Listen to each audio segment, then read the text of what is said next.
Hello प्यारे प्यारे बच्चों, कैसे हैं आप लोग। आशा करता हूँ सभी लोग अच्छे होंगे और अपनी तैयारी को बहुत अच्छे ढंग से कर रहे होंगे।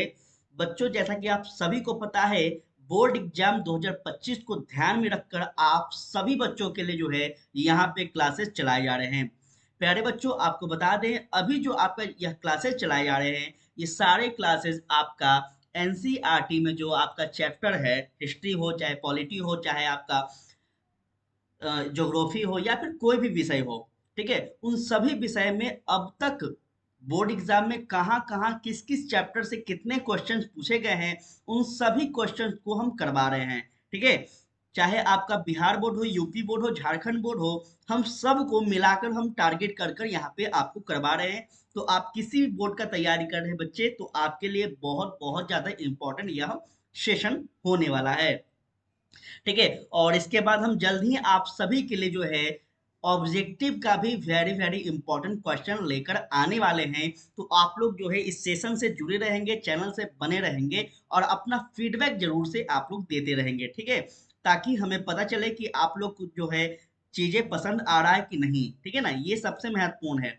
चलिए अब शुरू करते हैं। प्यारे बच्चों, आपको बता दें, अभी जो है हम लोग 12th क्लास का जो अपना हिस्ट्री का बुक है, चैप्टर नंबर 1 में जितने भी क्वेश्चन अब तक पूछे गए हैं अलग अलग बोर्ड एग्जाम में, उन सभी को हम टारगेट करके यहाँ पे करवा रहे हैं इंपॉर्टेंट क्वेश्चन। ठीक है, क्योंकि आप सभी को पता है कि 5 नंबर का जो है लघु उत्तरीय प्रश्न आते हैं, जिसमें आपको कम से कम दो लिखना ही होता है। ठीक है, कम से कम। तो इसलिए हम लोग कोशिश कर रहे हैं कि ये वाला सेशन आपको करवा दे, ताकि आप जो है एक अच्छा मार्क्स ला पाए, 10 नंबर कवर कर पाए।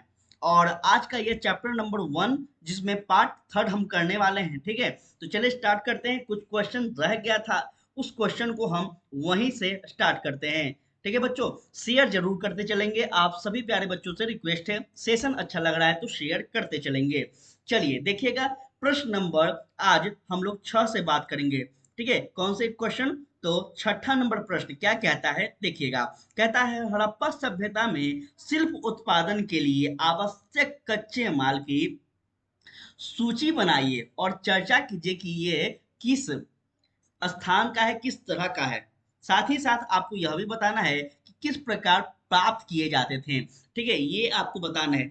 अब बच्चों, अगर आपके प्रश्न पत्र में ऐसा क्वेश्चन होगा, तो आप कैसे इसको इसका जो है उत्तर लिखेंगे, इस पे ध्यान दीजिएगा। ठीक है, आप लोग जो है यहाँ पर याद करने के लिए बिल्कुल भी मत आइएगा, रट्टा मारना नहीं है। हम कोशिश कर रहे हैं कि आपको उत्तर लिखने का तरीका सिखाएं। ठीक है, चलिए समझिएगा, यहाँ पे विस्तार से आराम से हम बातें करेंगे, ताकि आपको कोई दिक्कत ना हो। फिर भी कोई दिक्कत हो तो आप हमें कमेंट जरूर कीजिएगा। देखेंगे उत्तर कैसे लिखेंगे बच्चे।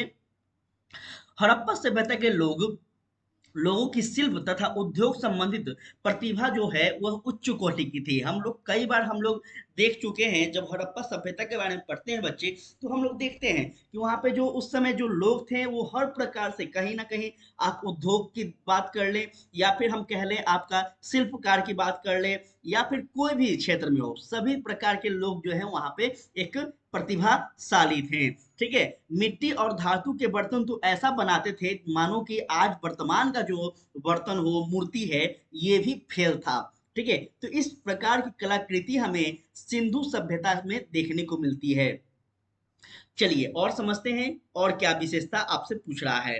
देखो यहाँ पे यही विशेषता हम पूछ रहा था, शिल्प। शिल्प का मतलब क्या होता है, तो शिल्प का मतलब होता है बच्चे स्किल। ठीक है, स्किल होता है कि उस समय जो अलग अलग प्रकार के लोग थे, वो कैसा कैसा उनमें सिल्क सिल्क था। ठीक है, इसी चीज को हम यहाँ पे बताने का कोशिश कर रहे हैं। ध्यान दीजिएगा, औजार एवं हथियार बनाना, सूत एवं ऊन की कताई करना, बुनाई एवं रंगाई करना, आभूषण बनाना, मनके बनाना। मनके क्या होता है, कल बहुत विस्तार से हम आपको पढ़ाए हैं मनके के बारे में। ठीक है, कि मनके क्या होता है, मनके कौन कौन से पदार्थ से मिलकर बनते थे, और किस किस कंडीशन में जो है मनके अलग अलग प्रकार के बनाए जाते थे, ये हम कल के क्लास में आपको बताए हैं। तो आप उसको भी जरूर से देखेंगे, अगर नहीं देखे हैं तो। चलिए और आगे देखते हैं। देखिएगा बच्चे, लकड़ी का सामान विशेष रूप से कृषि संबंधित उपकरण हो गया आपका, बैलगाड़ी के लिए किया जाता था, और नौकाएं बनाने के लिए आदि महत्वपूर्ण व्यवसाय बनाने के लिए क्या किया जाता था, तो लकड़ी का सामान का उपयोग किया जाता था। ठीक है, हड़प्पा, मोहनजोदड़ो, चांदहुदरो, लोथल, धोलावीरा, नागेश्वर और आपका बालाकोट आदि जो क्षेत्र हैं, ये सभी के सभी क्षेत्र किस लिए प्रसिद्ध थे, तो बच्चों याद रखेगा, शिल्प उत्पादन के महत्वपूर्ण केंद्र थे। अब आपसे यहाँ पे एमसीक्यू में क्वेश्चन पूछा जा सकता है।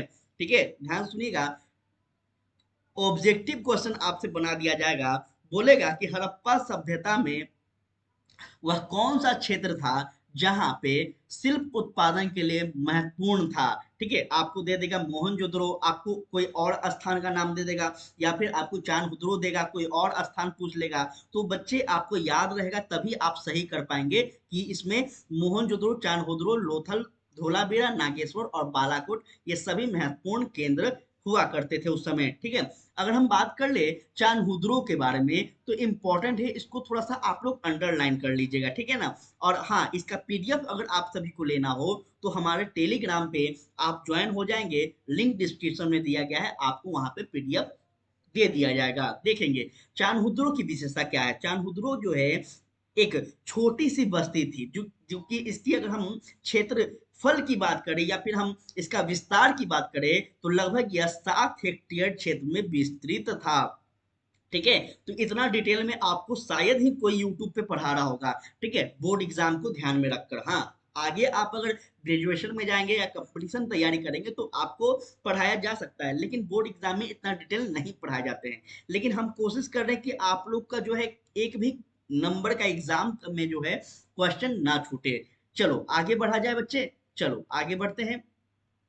बस थोड़ा सा आप सभी से शिकायत है, शिकायत यह है कि आप लोग एक भी ऐसे विद्यार्थी नहीं हैं जो अपना कमेंट कर रहे हैं, अपना फीडबैक दे रहे हैं। देखिए, आपको कमेंट करने से हमें एक भी रुपया लाभ नहीं होगा। हाँ, इतना जरूर होगा कि हमें पता चलेगा कि आप हमारे बातों को समझ पा रहे हैं कि नहीं, क्या हम आपको समझाने में सक्षम हैं या फिर नहीं, ये बातें हैं। ठीक है ना, तो प्लीज आप लोग कमेंट किया कीजिए, अच्छा लगे तो। देखेंगे, शिल्प उत्पादन के लिए आवश्यक कच्चा माल यह क्या है, समझिएगा। देखो बच्चे, जब शिल्प उत्पादन होता था सिंधु सभ्यता में, तो हर वस्तु, हर चीज बनाने के लिए आज भी हमारे समाज में हम लोग देख रहे हैं, चाहे आप कोई भी चीज बनाएं तो उसे बनाने के लिए बच्चे हम कच्चा माल का यूज करते हैं कि नहीं। आप पेन से लिख रहे हो, आप कॉपी में पेज पे लिख रहे हो, तो ये सारे क्या है, ये पहले कच्चा माल में बन है। ठीक है, उसके बाद ये फैक्ट्री में जाकर आपका जो है बनकर तैयार होता है, फिर मार्केट में पहुंचने के बाद हम सभी के पास पहुंच पाता है। तो हम लोग समझेंगे कि कोई भी शिल्प उत्पादन के लिए कच्चा माल जो होता है, यह किस प्रकार से प्राप्त किए जाते हैं, और खास करके सिंधु सभ्यता के जो लोग हैं, यह किस तरह से प्राप्त किया करते थे। ध्यान दीजिएगा, विभिन्न प्रकार के शिल्प उत्पादन के लिए अनेक प्रकार के कच्चे माल की आवश्यकता होती थी। ठीक है, उदाहरण के लिए अगर मैं बात कर लूं, तो चीनी मिट्टी, आज भी हम लोग देखते हैं चीनी मिट्टी के बहुत सारे मूर्ति होते हैं। ठीक है, तो इन मूर्तियों को बनाया जाता था, चीनी मिट्टी के मूर्ति होते हैं, खिलौने होते हैं, तो इन सभी चीजों को बनाने के लिए कच्चे माल का प्रयोग करते थे।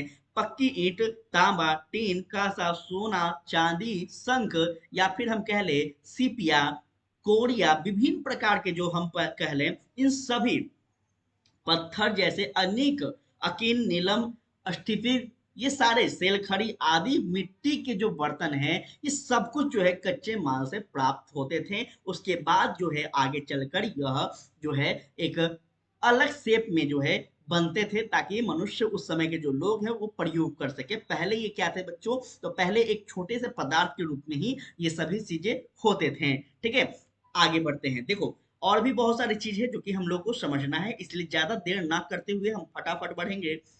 ठीक है, आप सभी से कल भी पूछे थे, परसों भी पूछे थे कि आप लोग जरूर ये फीडबैक दीजिएगा कि क्लास का जो ड्यूरेशन है ठीक है या फिर और छोटा या फिर बड़ा करना है। ठीक है, हम कंफ्यूज हैं, इसलिए ज्यादा हम बड़ा भी नहीं ले पा रहे हैं और ज्यादा छोटा भी नहीं ले पा रहे हैं। ध्यान दीजिएगा, कच्चा माल जो है प्राप्त करने के जो स्रोत है, मोस्ट मोस्ट मोस्ट इंपॉर्टेंट है, इसको आप लोग जरूर अंडरलाइन कीजिए। आपसे पूछ दिया जाएगा कि सिंधु सभ्यता में जो लोग थे, सिंधव वासी का जो शिल्प कला था, इसके स्रोत क्या थे, तो आप क्या बताएंगे। तो आप बस इस वाले लाइन को ध्यान से रख लीजिए, सारा क्वेश्चन आपका क्लियर होगा। देखेंगे क्या था, विभिन्न शिल्प उत्पादन के लिए आवश्यक कच्चा माल, अनेक उपाय उपायों द्वारा प्राप्त किए जाते थे। ठीक है बच्चों, याद रखिएगा, कुछ कच्चा माल स्थानीय स्तर पर उपलब्ध होते थे, तो कुछ जो है आपका जलोढ़ मैदान के बाहर से मंगवाना पड़ता था। मतलब समझ लीजिए, देखिएगा, आज भी हम अगर बात कर ले भारत की, तो भारत जो है पूरा एग्जाम्पल के लिए समझेंगे, तो भारत जो है पूरा बच्चों, ये आपको चार भाग में है। एक आपका उत्तर, दक्षिण, पूरब और इधर है आपका पश्चिम। तो हर एक क्षेत्र जो है, यहाँ का मिट्टी, यहाँ का उर्वरक जो है अलग अलग चीजों के लिए, अलग अलग वस्तुओं के लिए जाना जाता है। ठीक है, तो अगर मानकर चलिए हम इस क्षेत्र में रहते हैं और हमें किसी ऐसे वस्तु को बनाना है जो कि वह वो वस्तु जो है इस यहाँ पे मिलता है, तो हम क्या करेंगे, यहाँ से मंगवाएंगे, उस पदार्थ को मंगवाएंगे, उसके बाद बनवाएंगे, ऐसा ही होगा ना। तो यहाँ पे यही चीजें आपको कहा जा रहा है कि कुछ जो कच्चा माल था यह स्थानीय स्तर पर प्राप्त होते थे, जहाँ पे लोग रहते थे वहां तो मिल जाते थे, लेकिन कुछ ऐसे भी चीजें होते थे, कुछ ऐसे भी पदार्थ होती थी जिसकी आवश्यकता होती थी, और ये लोग जो है उस समय दूसरे क्षेत्र से, दूसरे राज्य से मंगवाकर अपना जो है काम चलाते थे। बदले में उनको जो भी है कर देते होंगे, या फिर हम कह ले अपना दूसरा वस्तु आदान प्रदान करते होंगे, जो कुछ भी होगा, लेकिन ऐसा था। ठीक है, चलो, इस प्रकार हड़प्पा सभ्यता के जो लोग हैं शिल्प उत्पादन के लिए उपमहाद्वीप और बाहर से कच्चा माल अनेक उपायों से क्या करते थे, प्राप्त करते थे। तो आपको यहाँ पे समझ में आ गया। यहाँ से आपको क्या समझ में आया, एक तो आपको ये समझ में आया कि जो उस समय की जो हम शिल्प कला की बात कर ले, उस समय की हम कलाकृति की बात कर ले, आर्ट एंड कल्चर की बात कर ले, तो वो उस समय भी था। ठीक है, अब दूसरा बात ये आपको यहाँ पे पता चल गया है इस लाइन को पढ़ने से, कि सिंधु सभ्यता के जो लोग थे वो व्यापारिक आदान प्रदान भी करते थे। जैसे आज हम लोग देखते हैं कुछ वस्तु हमारे भारत में उपलब्ध होता है, तो उस वस्तु को चाइना लेता है, अमेरिका लेता है, जापान लेता है।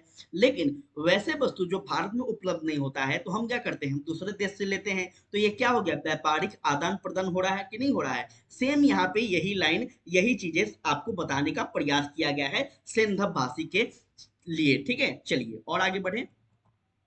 ध्यान दीजिएगा, पॉइंट नंबर 1 है यहाँ पे, कहता है वस्त्र निर्माण के लिए सूत कपास से प्राप्त किया जाता था। ठीक है, कपास क्या होता है बच्चे, आप सबको पता होना चाहिए। कपास जो है, कपास की खेती होती है, और कपास की खेती के लिए जो है प्राचीन काल से लेकर हम कह ले आज तक भारत जो है महत्वपूर्ण एक स्थान है कपास की खेती के लिए। आज भी इसका खेती जो है भारत में अब बहुत अच्छे मात्रा में की जाती है। ठीक है, कपास की खेती की जाती थी, उनकी कपड़ों के निर्माण के लिए ऊन भेड़ों से प्राप्त किया जाता था। तो आप लोग को पता होगा कि ऊन जो है ये भेड़ों से प्राप्त किया जाता है। उनके जो हम कह लें खाल होता है एक प्रकार से, उस खाल को हटाकर जो है आपका ट्रिमिंग कर कर जो है आपका ये निकाला जाता है। चलो आगे बढ़ते हैं। ईंट, मिट्टी के बर्तन, मूर्ति एवं खिलौने के लिए चिकनी मिट्टी स्थानीय रूप से उपलब्ध हो जाती थी।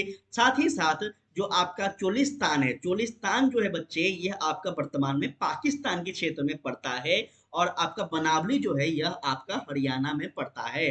तो इन क्षेत्रों से जो है यहाँ क्या होते थे, तो मिट्टी के जो है हल साक्ष्य के रूप में प्राप्त हुए हैं। मोस्ट इंपॉर्टेंट है, इसको आपको अंडरलाइन करना चाहिए। कौन सा, आपसे पूछ देगा कि मिट्टी के जो हल हैं यह साक्ष्य हमें किस क्षेत्र से प्राप्त हुए हैं। तो बच्चों आपको याद रखना है, एक आपका चोलिस्तान जो कि पाकिस्तान में पड़ता है, और भारत के बात करें तो आपका हरियाणा के बनावली नामक स्थान पर मिले हैं। क्लियर है, चलिए आगे बढ़ते हैं, ध्यान दीजिएगा।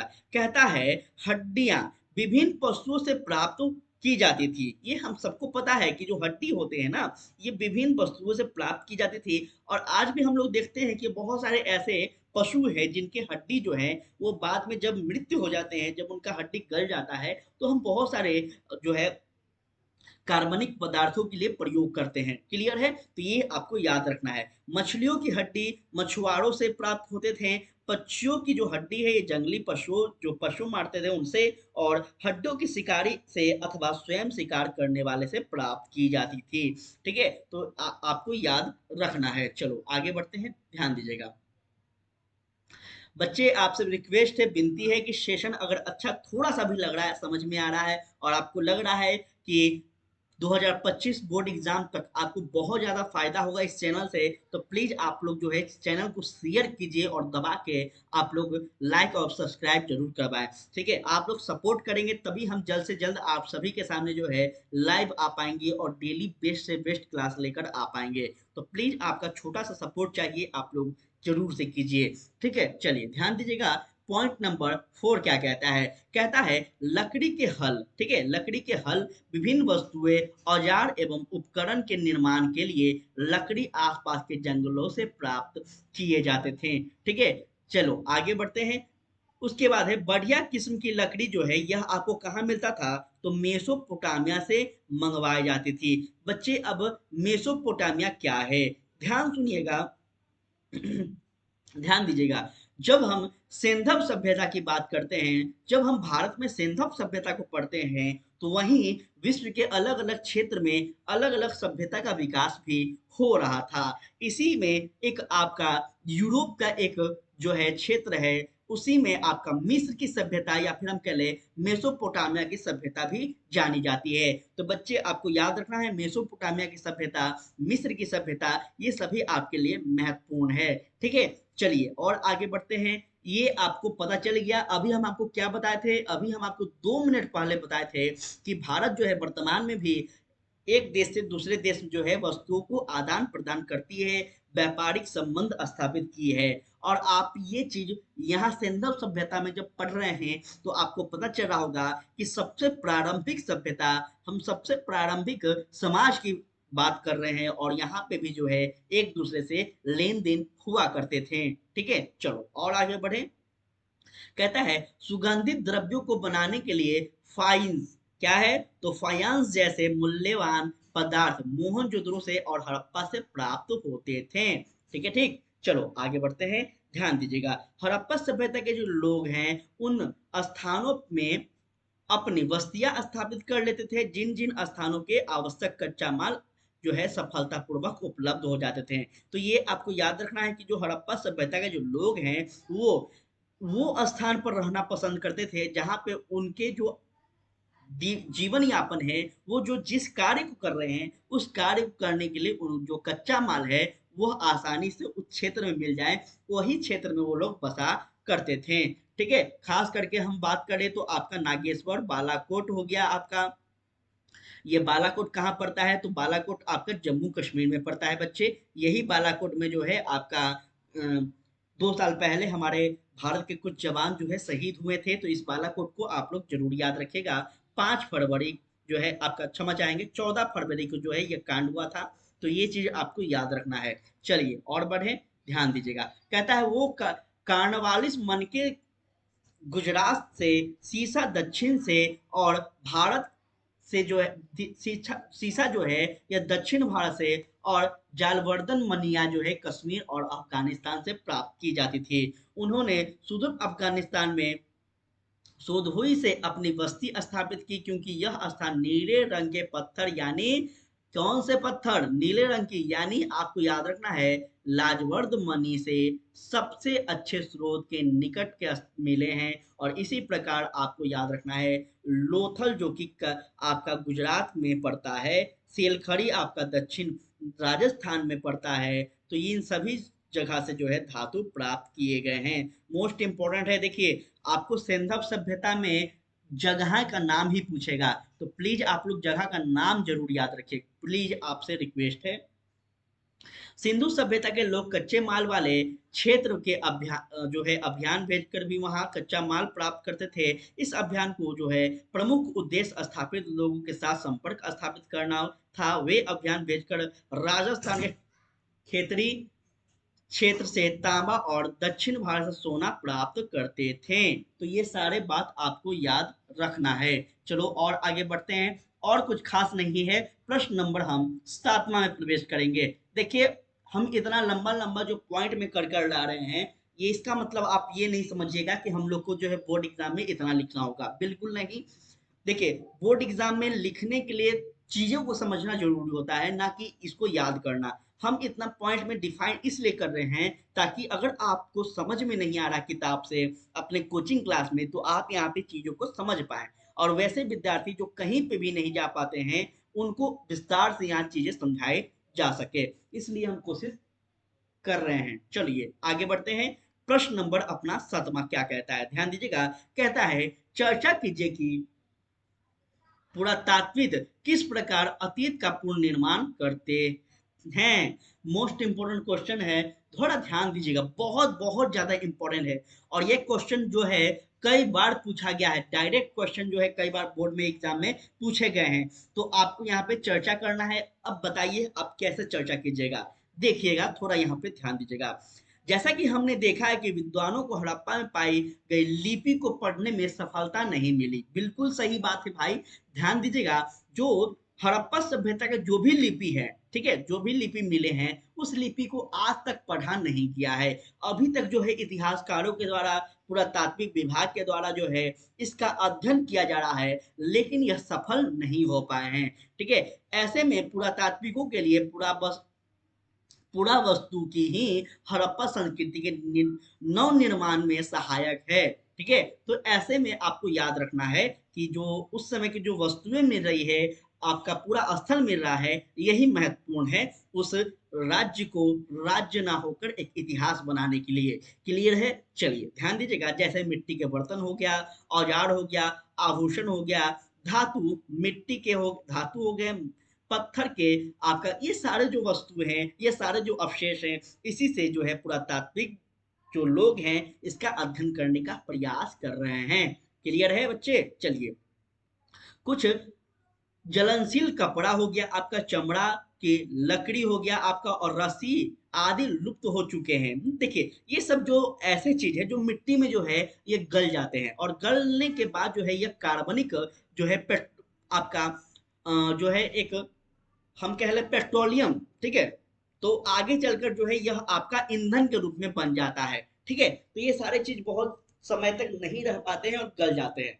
तो पुरातात्विकों के द्वारा उन चीजों का, अवशेषों का जो है अध्ययन किया जा रहा है जो गल नहीं पा रहे, जैसे आपका मिट्टी में ईंट हो गए, आपका कुछ धातु हो गए, या फिर हम कह लें हड्डी वगैरह हो गया। तो ये सारे चीज जो है बहुत जल्दी गल नहीं पाते हैं, इसलिए इन चीजों का अध्ययन अच्छे ढंग से किया जा रहा है। यह बात महत्वपूर्ण है कि शिल्पियों द्वारा कार्य करते हुए कुछ प्रस्तुत पिंड और अब अपूर्ण वस्तुओं का उत्पादन के साथ स्थान पर काटने या बनाने के समय फेंक दिया जाता था, जिन्हें पुनः निर्माण नहीं हो सका था।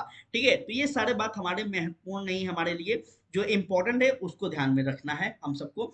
देखिए, पुरातात्विकों ने उन्हीं वस्तुओं के आधार पर मानव जाति क्रमिक विकास को चिन्हित किया है। उनका वर्गीकरण धातु, मिट्टी के बर्तन, और हड्डी आदि में किया गया है। देखिए हम अभी 2 मिनट पहले आपको क्या बोले, पुरातात्विक विभाग जो है वो भी तो एक इंसान है ना, वो थोड़ी भगवान है कि क्या 1000 साल पहले क्या हुआ था इसका पता लगा लेगा, नहीं। तो वो जो है कुछ ऐसे ऐसे अवशेष को इकट्ठा करता है, उसके बाद उसका अध्ययन करने के बाद हम सभी को, पूरे भारत के लोगों को ये बताता है कि कौन से समय में किस स्थान पे कैसे कैसे साम्राज्य स्थापित थे, कैसे कैसे समाज स्थापित थे, कैसे कैसे लिपि थी, कैसे कैसे खेल हुआ करते थे, ये सारे बात। ठीक है बच्चों, तो इसको याद रखेगा। पुरातात्विकों ने दूसरा महत्वपूर्ण प्रभाव मौसम और उन तत्कालीन कारणों को माना है जो कि उनके आभूषण और औजार आदि पर दिखाई दिए हैं। ठीक है, तो इसको भी आपको याद रखना चाहिए। चलिए, और खास करके जो जो इम्पोर्टेंट है वहां पे ध्यान दीजिएगा, ज्यादा आप लोग जो है परेशान हो जाइएगा, ज्यादा बड़ा बड़ा हम आपको यहाँ पे चीजें दिखाएंगे। तो सामाजिक और आर्थिक विभिन्नताएं की अगर बात की जाए, देखो जैसे हड़प्पा सभ्यता की बात कर रहे हैं हम लोग, तो हड़प्पा सभ्यता कालीन मिस्र के आपका क्या हो, तो मीरा मिंडो ये आपका जो है स्थान है मिस्र। हम आपको अभी 2 मिनट पहले बताए, मिस्र की सभ्यता हो गया, मेसोपोटामिया की सभ्यता हो गया, ये सभी जो सभ्यता है ये आपका सिंधु सभ्यता से क्या थे, समकालीन थे, और इसके साथ व्यापारिक संबंध था, आदान प्रदान होता था। पुरातात्विकों ने कुछ घटनाओं को अनुमानित भी किया है। उदाहरण स्वरूप अगर बात की जाए तो पुरातात्विकों ने हड़प्पाई धर्म को अनुमान के आधार पर आंका है, अर्थात कुछ विद्वान जो है वर्तमान से अतीत की ओर बढ़ते हैं, कुछ या नीतियां पात्रों के संबंध में पत्थर की चिक्की के बारे में क्या करते हैं, तो युग संगत रही होगी, ऐसी बात करते हैं। तो बच्चों यहाँ पे इस चीज को समझिएगा, कुछ इतिहासकार ऐसे हैं जो कि उस समय के जो धर्म है उस धर्म को आधार बनाते हैं, तो कुछ ऐसे लोग हैं जो कि इसको नहीं मानते हैं। ठीक है, तो ये सारे पक्ष विपक्ष हम लोग को समझते चलना है, और सही क्या है गलत क्या है बस इतना आपको ध्यान रखना है। अब यहाँ पे थोड़ा सा देखिएगा क्या है, देखोगे यहाँ पे जैसे कुछ स्थान पे जो है आपका मोहर मिलता है, ये मोहर पर भी अनुष्ठान के दृश्य, पेड़ पौधे अर्थात प्रकृति की पूजा के संकेत हमें मिलते हैं। तो इससे क्या हो गया, पूरा तात्विकों को एक हेल्प मिल गया कि उस समय के जो लोग हैं वह किस प्रकार के पूजा पाठ करते थे, किस प्रकार के जो है आपका पेड़ पौधा लगाते थे, किस प्रकार की जो है आपका ईश्वर की पूजा करते थे। खास करके मोहर की अगर बात कर ले तो उस मोहर में अलग अलग जो है पशुओं की जो है चित्र बने होते थे, तो इससे पता चलता है कि उस समय जो है उस समाज में किस पशु का परिचलन था।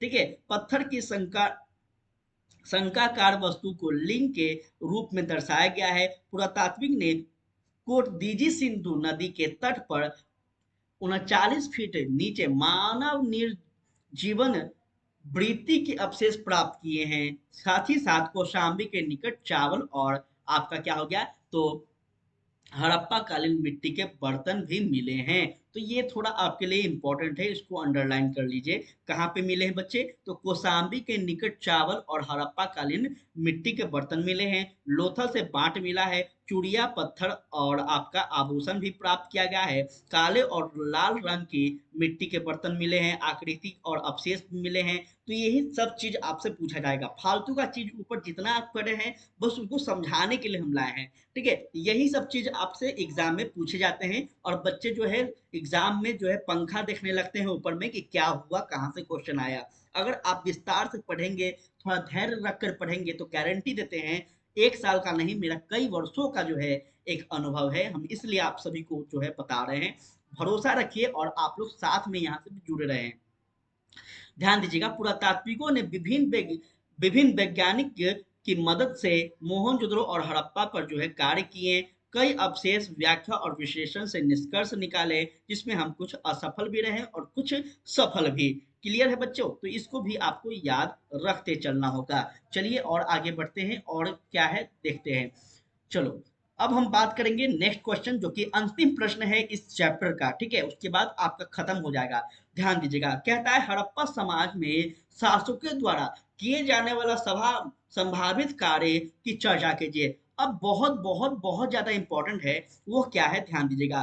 पूछ रहा है आपसे कि हड़प्पा जो समाज था इसमें क्या शासक थे, अगर शासक थे तो वो शासक जो है किस तरह से अपने क्षेत्र में अपने राज्य में जो है कार्य किया करते थे, इसके बारे में आप बताइए।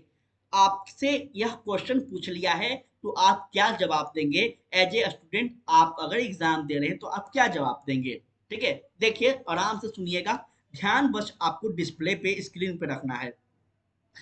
हड़प्पा सभ्यता के राजनीतिक संगठन के विषय में निश्चय पूर्ण पूर्व कुछ भी कहना कठिन है। हम लोग कल भी पढ़े थे, परसों भी पढ़े थे कि हम सभी चीजों के बारे में पढ़ते हैं, राजनीति के बारे में पढ़ते हैं, सामाजिक के बारे में पढ़ते हैं, आर्थिक पढ़ते हैं, सब कुछ पढ़ते हैं, लेकिन हम लोग अभी तक किसी भी शासक के नाम के बारे में हमें चर्चा नहीं मिली है। चाहे आप कितना भी इतिहास ढूंढ लें, आपको हड़प्पा सभ्यता में कोई भी ऐसा शासक नहीं मिला है जिसके नामों का उल्लेख हो। तो इसलिए थोड़ा सा यहाँ पे ये जो है कठिन प्रश्न है कि कोई भी ऐसा शासक का हमें उल्लेख नहीं मिलता है।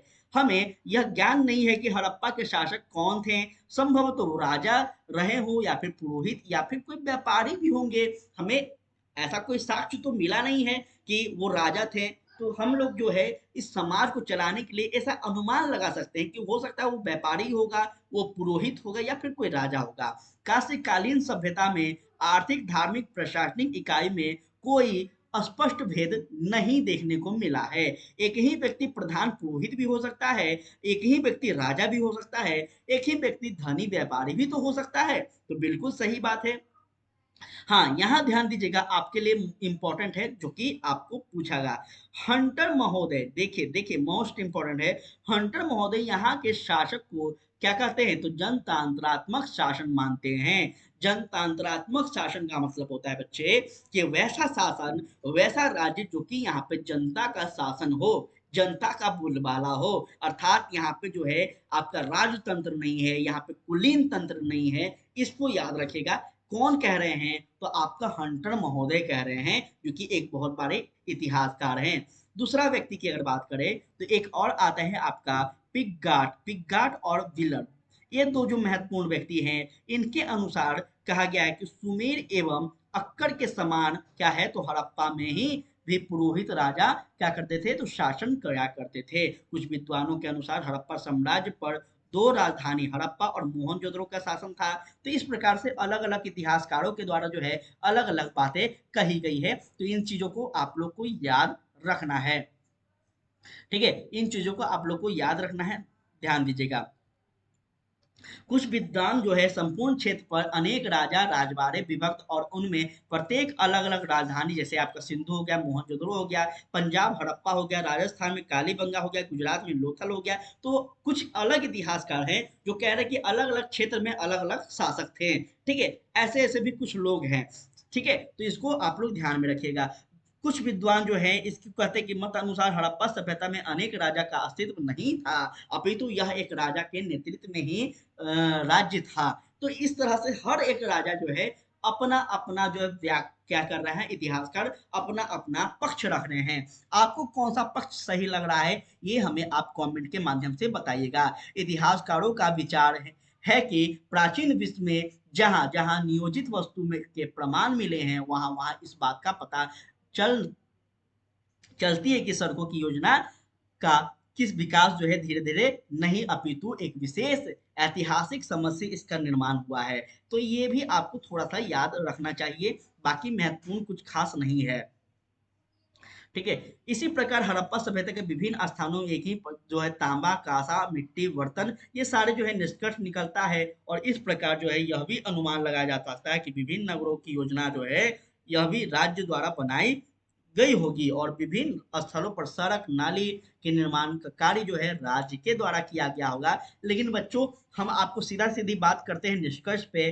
बात यहाँ पे ये है कि हम आप लोग तो ज्यादा हाई लेवल का बुक पढ़े नहीं होंगे, लेकिन हम जहां तक पढ़े हैं कि ऐसा निष्कर्ष कहीं भी नहीं निकलता है कि हड़प्पा सभ्यता में या फिर हड़प्पा समाज में कोई शासक था। हाँ, ये बात आपको याद रखना है कि उस समय के जो लोग थे वो अपने आप में सभी के सभी जागरूक थे, और सब लोग मिलकर अपने राज्य का, अपने नगर का विकास करते थे। सब अपना अपना जो काम कर रहा है उस काम में जो है अपना अपना योगदान देता था, जो कि वर्तमान में हमारे समाज में ऐसा बिल्कुल भी नहीं है। तो इस तरह से उस समाज का विकास हुआ था। तो यही था आपका निष्कर्ष। कैसा लगा क्लास, आप लोग जरूर बताएगा। और मुझे उम्मीद है कि आप सभी को चैप्टर नंबर 1 में जितने भी अब तक बोर्ड एग्जाम में प्रश्न पूछे गए हैं, उन सारे के सारे क्वेश्चन को हम यहाँ पे जो है आपके सामने रख पाए होंगे। हाँ, थोड़ा सा 2 से 3 आपका जो है लेक्चर चला गया है, लेकिन बच्चे यकीन मानिए 100% ये 3 से 4 क्लास अगर आप देख लेते हैं तो चैप्टर नंबर 1 का टेंशन आपको खत्म हो जाएगा। आप किसी भी बोर्ड एग्जाम का तैयारी कर रहे हैं, आपको यहाँ से बाहर नहीं आएगा, गारंटी है। ठीक है, तो आज के लिए इतना ही। कल के सेशन में हम चैप्टर नंबर 2 पे बात करेंगे। आज के लिए इतना ही बच्चे। जय हिंद, जय भारत।